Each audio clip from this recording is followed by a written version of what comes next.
I want to ask you about a different documentary. Go ahead. As some politicians around the country try to erase Black history, you're making sure people don't forget vital parts of our past. Yeah.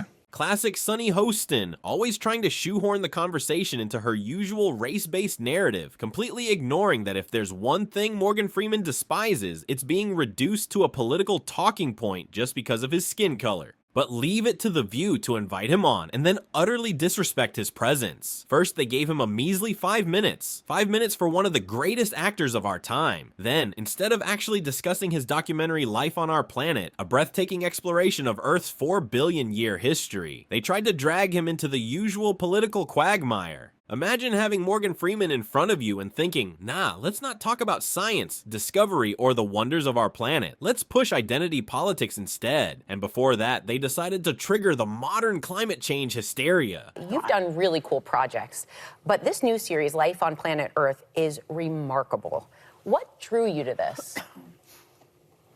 You want the truth, or should I make something up? Go with the truth. Which one's more interesting? No, I'm one of those people who's very, very interested in this subject, life on the planet. You understand that today, life on the planet is in a little bit of trouble. Morgan Freeman's opening statement is pure gold because you can tell he knows he's stepping into dangerous territory. He's about to touch on a topic the modern left has inflated beyond reason, and the irony. He's saying it on The View, a show that treats rational discussion like it's an allergic reaction. There have been, if I remember correctly, 6 extinction-level events on the planet since life began. I mean, 6 times. Large portions of life. Not human life we're talking just life. Gone, destroyed. We're headed for another one. Scientists have said if we don't hurry up and change our ways, there's going to be a cataclysmic event that will wipe many of us off the face of the earth. God. The View is walking a tightrope with Morgan Freeman, and they know it. His documentary Life on Our Planet and the Black history piece Sunny Hostin is about to bring up are both ripe for political spin, one with environmentalism, the other with race relations. And that's exactly what the panel wants, to steer the conversation into ideological waters where their narrative takes precedence. But let's step back for a moment and pick apart this climate doomsday scenario they're trying to paint. Extinction-level events, the kind that wiped out the dinosaurs, occur over tens of millions of years. Anthropogenic climate change? That's a 200-year factor. Even the most aggressive climate projections estimate a 2 to 4 degrees Celsius rise in global temperatures. That's significant, sure, but it's not the apocalypse. The real issue is that modern environmentalism has morphed into something anti-human, a movement that no longer prioritizes adaptation, innovation, and progress, but instead leans toward degrowth and restrictions. And that's exactly the attitude you see on this panel. Fear-mongering first, solutions second, if at all. Well, you look back, and this series does that. How far back does life exist on this planet? And why does it still exist? It is because life is tenacious. Life. We're not talking about human beings here. We're talking about the planet. Yeah. She'll stay. Yeah. Well, it's tenacious if we would just leave it alone. Leave it alone. And the human interruption of all of that is what's causing all the problems. I hope that it's not too late. But let me ask you this, Jeff. Seeing the rise and fall of all these species, because some are coming in too, right? And many are leaving the planet. Did that change your perspective on life? My perspective on life? I don't think it changed my perspective. It just enhanced it. Classic Joy Behar, reducing a complex discussion to a bumper sticker slogan. If we would just leave it alone, right? Because human civilization should apparently just stop existing so nature can do its thing. See, this is the problem with the modern environmentalist movement. It starts with a noble idea, preserving nature, and somehow warps into outright anti-human rhetoric. Morgan Freeman, on the other hand, makes a much more nuanced point. Life is tenacious. Not just human life, but all life on this planet. Over 99% of all species that have ever existed on this planet have gone extinct over the period of 4.6 billion years. The Earth has been through worse: asteroid impacts, supervolcanoes, ice ages, and yet, life persists. The planet itself isn't fragile. It's not sitting on the edge of oblivion, waiting for a modern, left-approved utopia to save it. A utopia that demands the voluntary human extinction to save the planet. Yes, that's where this ideology leads when taken to its extreme. Self-annihilation in the name of environmental purity. I've been listening to what they say about, I drive an electric car. Yeah. Yeah, me too. And no, it did not change my No, perspective. You've always been concerned.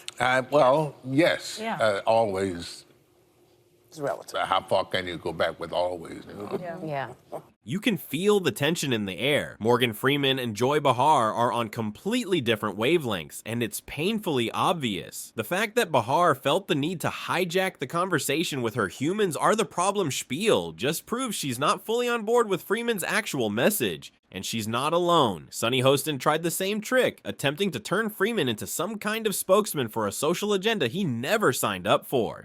I want to ask you about a different document. Go ahead. As some politicians around the country try to erase Black history, you're making sure people don't forget vital parts of our past, including this documentary that you executive produced called 761st.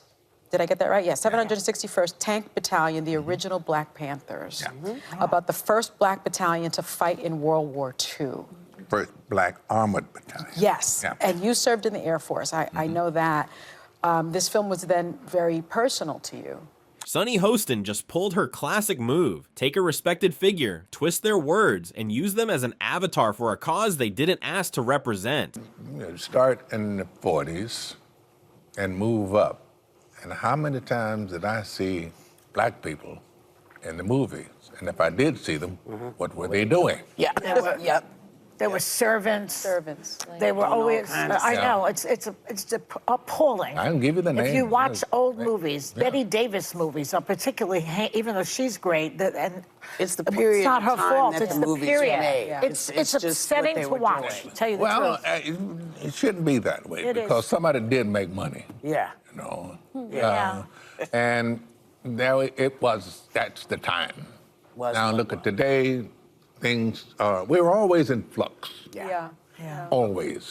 It's hilarious how Morgan Freeman just buried two of the left's biggest political narratives effortlessly. No theatrics, no shouting, just pure, unshakable logic. And that's the thing, his calm authority carries more weight than the overblown, hyper-emotional takes from today's so-called progressive champions. Here's the simple truth: you can't turn someone into a victim if they refuse to be one. And that's exactly why Freeman stands out. He doesn't buy into the grievance industry. Don't just take my word for it. Go watch his legendary 60 Minutes interview, where he shuts down the race-baiting nonsense with style. Black History Month, you find Ridiculous. why? You're going to relegate my history to a month? Oh, come on. What do you do with yours? Which month is White History Month? No, well, come on, tell me. Well, I'm Jewish. Okay, which month is Jewish History Month? There isn't one. Oh, why not? Yeah. Do you want one? No. No, I don't either. I don't want a Black History Month. Black history is American history. How are we going to get rid of racism until... Stop talking about it. I'm going to stop calling you a white man. Yeah. And I'm going to ask you to stop calling me a black man. If Morgan Freeman is the one denying the modern left race-baiting narrative, then it definitely holds a lot of weight, because Morgan Freeman has lived through the very history they love to lecture about. Born in 1937, the man has seen the progress firsthand, and that's exactly what gives his words real weight. And here's the thing, art is a reflection of the culture it comes from. Just like culture evolves, so does the art that springs from it. But applying a modern moral filter to the past, that's not just a historical blunder, it's a blatant disrespect to the very artists who paved the way. And let's be honest, when the time comes to remember Morgan Freeman in history, do you think he'd want to be judged by whatever moral standard happens to be trending in 50 years? Of course not. Here.